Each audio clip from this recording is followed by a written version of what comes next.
Hello student, আশা করি তোমরা ভালো আছো। আমিও ভালো আছি। চলে এলাম আজ তোমাদের সামনে আরেকটি নতুন ভিডিও নিয়ে। আজ আমার আলোচনার বিষয় তোমরা বোর্ড স্ক্রিনে দেখতেই পাচ্ছ, কেতকা দাস ক্ষেমানন্দ মনসা মঙ্গল কাব্যের একজন কবি। দেখো, থার্ড সেমিস্টার মেজর বেঙ্গলি যারা স্টুডেন্ট আছো তাদের উদ্দেশ্যে বলছি, একটা ইনফরমেশন দিচ্ছি আগে, তারপরে ক্লাসটা শুরু করছি।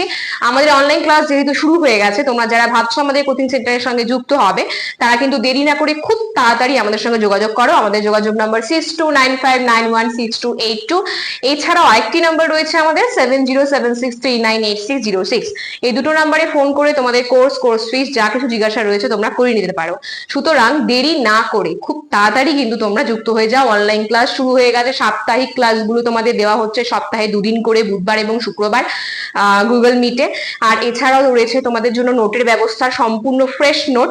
তো দেখো, আজ তোমাদের সামনে থার্ড সেমিস্টার মেজর বেঙ্গলির একদম মেজর যে 5 রয়েছে, তোমাদের মেজর যে 4 রয়েছে, মেজর 4 এর আলোচনা করেছিলাম আগের দিন মুকুন্দরাম চক্রবর্তীর শ্রেষ্ঠ কবি চণ্ডীমঙ্গলের চণ্ডীমঙ্গল কাব্য।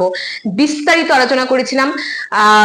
তোমাদের কেমন লেগেছে জানি না, যারা এখনো ভিডিওটা দেখোনি অবশ্যই ভিডিওটি দেখে আমাকে লাইক কমেন্ট করো যদি তোমাদের ভালো লাগে। এবার দেখো, আজকে আমি তোমাদের সামনে আলোচনা করছি মনসা মঙ্গল কাব্য। মনসা মঙ্গল কাব্য সম্পর্কে তোমরা ছোটবেলা থেকেই কিছু না কিছু জানো, যে বেহুলা, লক্ষিন্দর, চাঁদ সদাগর, সনকা এবং আমাদের যে চরিত্র মনসা, ঠিক আছে, দেবী মনসার প্রকোপে চাঁদ সদাগরের 6 পুত্র মারা যায় এবং শেষে কিন্তু সপ্তম পুত্র লক্ষিন্দরকে বাঁচানোর জন্য বেহুলা গাঙের জলে ভেসে যাচ্ছে। সেখানে দেবতাদের তুষ্ট করে মনসার চক্রান্তে যা কিছু হচ্ছে এখানে, এবং তিনি কিন্তু তার স্বামী সহ তার দেওর, সমস্ত 6টা দেওরকেই তিনি ফিরিয়ে নিয়ে আসছেন।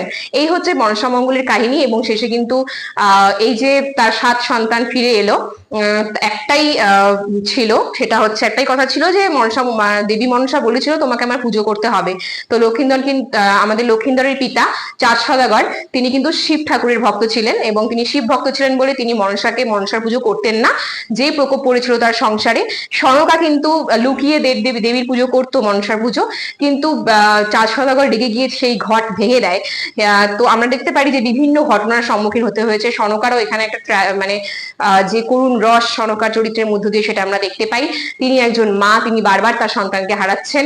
শেষে কিন্তু বেহুলার সঙ্গে বিবাহ হওয়ার পর লক্ষিন্দরকেও সাপ দংশন করে এবং সে কিন্তু বাধ্য হয়ে চাঁদ সদাগর কিন্তু বা হাতে মনসা দেবীর পুজো করে। এটা হচ্ছে, আমি সংক্ষেপে জাস্ট তোমাদেরকে একটু বলে রাখলাম। যদিও আমার আলোচ্য বিষয় এটা নয়, আমার আলোচ্য বিষয় হচ্ছে কেতকা দাস ক্ষেমানন্দ, অর্থাৎ মনসা মঙ্গল কাব্যের শ্রেষ্ঠ কবি কেতকা দাস ক্ষেমানন্দ সম্পর্কে আজ আমি তোমাদের সামনে আলোচনা করব। দেখো, মনসা মঙ্গল কাব্যের যে কবিরা রয়েছে তাদের মধ্যে অনেকজন, কানাহরি দত্ত, বিজয় গুপ্ত, ঠিক আছে, নারায়ণ দেব, অনেকজন রয়েছে। তাদের মধ্যে একজন শ্রেষ্ঠ হচ্ছে আমাদের কেতকা দাস ক্ষেমানন্দ। কেতকা দাস ক্ষেমানন্দ কিন্তু সপ্তদশ শতকের মাঝামাঝি সময় কিন্তু তার উদ্ভব, ঠিক আছে, তার আবির্ভাব। এবং দেখো তার জন্ম, তার সময়কাল, তার কোন বংশে জন্ম হয়েছে, তিনি কোন সময়ের কবি, তার যে মনসা মঙ্গল কাব্য রয়েছে সেই কাব্যের নামকরণ প্রসঙ্গ, সমস্ত কিছু আজকে তোমাদের সামনে তুলে ধরবো। তার ব্যক্তি পরিচয়, তার কাব্য পরিচয় দুটোই এখানে দেওয়া আছে। পরপর তোমাদের আলোচনাগুলো আমি আজকে করব। দেখো, জন্ম হচ্ছে চৈতন্য উত্তর কবি, তিনি বলেই দিয়েছি প্রথমে যে চৈতন্য পরবর্তী কবি তিনি। এবং চৈতন্য পরবর্তী কবি কেতকা দাস ক্ষেমানন্দ সপ্তদশ শতকের একেবারে মাঝামাঝি সময় কিন্তু তার জন্মগ্রহণ, তার জন্ম হচ্ছে। এই যে সপ্তদশ শতক, এই কথাটা তোমাদের ভালো মতো মনে রাখতে হবে। এরপর দেখো পিতা, তার পিতা হচ্ছে শঙ্কর এবং তার ভাই হচ্ছে অভিরাম। এগুলো শর্ট কোশ্চেনের জন্য খুব ইম্পর্টেন্ট। যখন তোমরা বিস্তারিত আলোচনা করবে, বড় কোশ্চেন লিখবে, সেখানেও তোমাদেরকে তথ্যগুলো ঢোকাতে হবে। এরপরে দেখো প্রকৃত নাম। অনেকে মনে করেন যে কেতকা দাস ক্ষেমানন্দ, এই যে এত বড় একটা নাম, এই নামটার আসল নাম হচ্ছে ক্ষেমানন্দ এবং কেতকা দাস হচ্ছে তার উপাধি। কেতকা দাস ক্ষেমানন্দ এইভাবে পুরোটা নাম হয়, কেতকা দাসটা তার উপাধি বলেই ধরা হয়। এই যে কেতকা দাস কথাটা বললাম, এখানে কেতকা এটা কিন্তু মনসার নাম, ঠিক আছে। তো যার জন্য কিন্তু মনসা দেবীর নির্দেশে তিনি এই কাব্যটি রচনা করেছিলেন বলে, তিনি স্বপ্নাদেশ দিয়েছিলেন বলেই কিন্তু তার নামের আগে এই যে কেতকা দাস কথাটা কিন্তু অ্যাড হয়ে গেছে। তারপরেই তার পুরো নাম হয়েছে কেতকা দাস ক্ষেমানন্দ। তিনি কায়স্থ পরিবারে জন্মগ্রহণ করেছেন, কায়স্থ বংশে জন্মগ্রহণ করেছেন এবং তার নামকরণ তিনি প্রথমে মনসা মঙ্গল কাব্য লেখার পর তিনি নাম দিয়েছিলেন হচ্ছে জগতী মঙ্গল, ঠিক আছে। এবং অনেক জায়গায় সেটা আছে মনসার ভাষার নামে, আবার কোনো কোনো জায়গায় ক্ষেমানন্দী নামেও পরিচিত তার নাম, মানে নাম প্রসঙ্গে। যেহেতু তার নাম হচ্ছে কেতকা দাস ক্ষেমানন্দ, তাই অনেকে তার কাব্যকে, মনসা মঙ্গল কাব্যকে বলে থাকে ক্ষেমানন্দী, এটা মনে রাখবে। এবার দেখো পালা, এই যে মনসা মঙ্গল কাব্যটি তিনি লিখেছেন, কৃতজ্ঞদাস ক্ষেমানন্দ তার কয়টা পালা? তার টোটাল পালা হচ্ছে 5টা। এর মধ্যে 2টো পালা তোমাদেরকে খুব ভালো মতো মনে রাখতে হবে, প্রথম পালা আর শেষ পালা। প্রথম পালা হচ্ছে আমাদের মথন পালা, শেষ পালা হচ্ছে বেহুলা লক্ষিন্দর পালা, ঠিক আছে? এই দুটো। এরপর দেখো, এই যে দেবী তাকে নির্দেশ দিয়েছিল, আমরা চণ্ডীমঙ্গল দেখেছিলাম, তাকে সেখানেও স্বপ্নাদেশ দিয়েছিল, আর এখানে দেবী চণ্ডী মুচিনি বেশে কিন্তু কৃতজ্ঞদাস ক্ষেমানন্দকে একেবারে এসে স্বয়ং তিনি কিন্তু নির্দেশ দিয়েছিলেন যে তুমি মনসামঙ্গল কাব্য রচনা করো, এবং তারপর তিনি কিন্তু মনসামঙ্গল কাব্যে হাত দেন। 1638 খ্রিস্টাব্দে এই কাব্য রচিত হয়েছে, এবং 1844 খ্রিস্টাব্দে কলকাতা বিশ্ববিদ্যালয় থেকে যতীন্দ্র মোহন, দেখো যদি ভালো মতো মনে রাখবে কার সম্পাদনায়, যতীন্দ্র মোহন ভট্টাচার্যের সম্পাদনায় কিন্তু এই মনসামঙ্গল কাব্য প্রকাশ হচ্ছে। খুব ভালো মতো তোমাদেরকে মনে রাখতে হবে, 1844 খ্রিস্টাব্দে কলকাতা বিশ্ববিদ্যালয় থেকে যতীন্দ্র মোহন ভট্টাচার্যের সম্পাদনায় কিন্তু এটা প্রকাশিত হচ্ছে।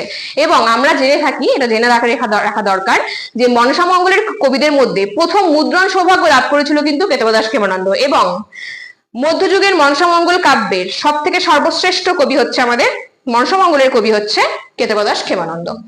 কাব্যটি সর্বপ্রথম কি নামে পরিচিত ছিল? এই কাব্যটি সর্বপ্রথম যে নামে পরিচিত ছিল চাঁদ বেহুলার পালা, এই নামে পরিচিত ছিল। কারণ আমরা তোমাদেরকে আগেই বললাম যে মনসামঙ্গল কাব্যের মধ্যে চাঁদ আর বেহুলা চরিত্রটা কিন্তু খুবই, চাঁদ সদাগর এবং বেহুলা রয়েছে, তো এই চাঁদ আর বেহুলার পালা নামে কিন্তু এটা মুদ্রিত হয়েছিল। পরবর্তীতে অন্য নাম নেয়। চৈতন্য উত্তর যুগে তিনি কবি ছিলেন। আমি জন্ম প্রসঙ্গে তোমাদের বলে দিয়েছি যে চৈতন্য উত্তর কবি মানে চৈতন্য পরবর্তী কবি, ঠিক আছে? চৈতন্য পরবর্তী কবি তিনি ছিলেন। এবং এই কাব্যটি মুদ্রণ সৌভাগ্য লাভ করার পর যখন সবার হাতে হাতে পৌঁছে যায়, তখন দেখা যায় যে মুকুন্দরাম চক্রবর্তীর যে চণ্ডীমঙ্গল কাব্য রয়েছে, সেই কাব্যের একটা প্রভাব কিন্তু কৃতজ্ঞদাস ক্ষেমানন্দের মনসামঙ্গল কাব্যের মধ্যে পড়েছে। এটা ভালো মতো মনে রাখতে হবে যে আর কারো নয়, মুকুন্দরাম চক্রবর্তীর যে চণ্ডীমঙ্গল কাব্যটি রয়েছে তার একটা প্রভাব এই মনসামঙ্গল কাব্যে পেয়ে যাচ্ছি। নেক্সট দেখো, এই যে সম্পূর্ণ পুঁথিটা, অর্থাৎ মনসামঙ্গল কাব্যের পুঁথিটা পুরোটা, এই পুরো পুঁথিটা কিন্তু পাওয়া গিয়েছিল পূর্ববঙ্গে। শর্ট কোশ্চেনের জন্য ভেরি ভেরি ইম্পর্টেন্ট, এবং এটা জানতেই হবে যে কোথায় পাওয়া গিয়েছিল। এই পুঁথিটি পাওয়া গিয়েছিল হচ্ছে পূর্ববঙ্গে। তাহলে দেখো, জন্ম, পিতা, তার ভাই, তার প্রকৃত নাম, তার উপাধি, কোন বংশে তার জন্ম, নামকরণ প্রসঙ্গ, পালা প্রসঙ্গ, এবং কত সালে রচিত হয়েছিল, প্রকাশিত কোথা থেকে হয়েছিল, কার সম্পাদনায়, এবং এই কাব্যটি সর্বপ্রথম কি নামে পরিচিত ছিল, কোন সময়ের কবি, এবং তিনি এই যে কাব্যটি রচনা করেছেন সেই সম্পূর্ণ পুঁথিটি কোথায় পাওয়া গিয়েছিল, এই যে পুরো প্রসঙ্গটা আজকে তোমাদের সামনে আলোচনা করলাম। আশা করছি তোমরা ক্লাসটা বুঝতে পারছো। যদি কোনো জায়গায় কোনো প্রবলেম হয় অবশ্যই কমেন্ট বক্সে জানাবে। এবং এখান থেকে চণ্ডীমঙ্গল এবং মনসামঙ্গল রচনা আমাদের কমপ্লিট হয়ে গেল। আগের দিন চণ্ডীমঙ্গল হয়েছে, আজকে মনসামঙ্গল হলো। দুটো ভিডিও তোমরা খুব ভালো মতো দেখবে, অসুবিধে হলে বলবে। এবং আমার ক্লাস যদি তোমাদের ভালো লেগে থাকে অবশ্যই লাইক কমেন্ট শেয়ার করে আমাদের পাশে থাকার চেষ্টা করো। এবং অফিসিয়াল চ্যানেল যেটা রয়েছে সেটা কিন্তু সাবস্ক্রাইব করে নাও সবার আগে তোমাদের কাছে নোটিফিকেশন পৌঁছানোর জন্য। সময় যেহেতু হাতে অনেক কম, খুব কম সময়ের মধ্যে সামনে পরীক্ষা চলেই আসছে, দেখতে দেখতে চলে আসবে। যারা এখনো অ্যাডমিশন হওনি, ভাবছো হবে, তারা দেরি করো না, আমাদের এই নাম্বারে যোগাযোগ করো। আমি আরেকবার নাম্বারটা বলে দিচ্ছি, 6295916282 7076398606। অনলাইন ক্লাসগুলো প্রথম থেকে করলে কিন্তু তোমাদেরই সুবিধে, বিষয়গুলো খুব ভালো মতো বুঝতে পারবে। তাহলে চলো, আজকের ক্লাস এখানেই শেষ করছি। নেক্সট ক্লাসে আবার দেখা হচ্ছে পরবর্তী একটা কোনো বিষয় নিয়ে। ততদিন অবধি সুস্থ থাকো, ভালো থাকো, আমাদের চ্যানেলকে ভালোবেসে আমাদের পাশে থাকো। ধন্যবাদ।